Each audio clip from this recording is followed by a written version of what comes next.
Yeah, so actually, usually most of the countries in the region move in tandem.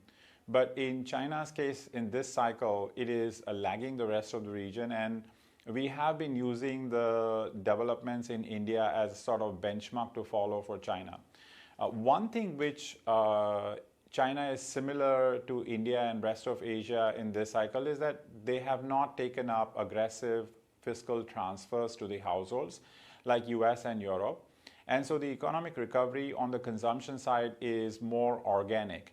And so what we saw in India's case is that initially you tended to see pickup in services sector spending and then goods join later. And in terms of the income segment, it's the middle to high income segment that goes first, and then the low income to middle income segment joins the recovery. And you are seeing that in case of two-wheeler sales in India versus car sales. Two-wheeler sales are now looking like they are picking up. And there was a challenge in the initial period as soon as the recovery began in April 2022 last year. So in China's case as well, we think something similar is happening. Right now, services sector PMI is looking strong, but the goods spending has not picked up as much, and so therefore the manufacturing sector is not yet strong. And the higher to middle income segment has first taken off. So if you heard the results of luxury companies, luxury goods segment companies, multinationals, they all felt that they had good uptake in China sales, but the mass market products has not yet still seen that full recovery. So we think China's consumption recovery is on track if you wear this lens of analyzing what happened in rest of Asia. And I think by the time in another 6 to 9 months, you will have more broad-based recovery in China as well. Chetan, what are your thoughts on flows into Asia, particularly India?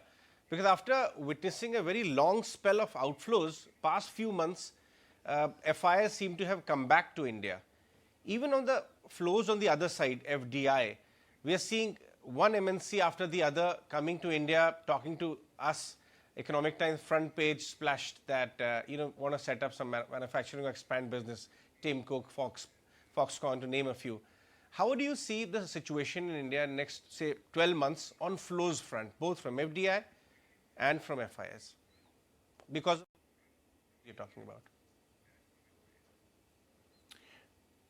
Yeah, so I would really borrow from our strategy team. So our regional strategist Jonathan Garner is quite constructive on EM and Asia relative to DMs.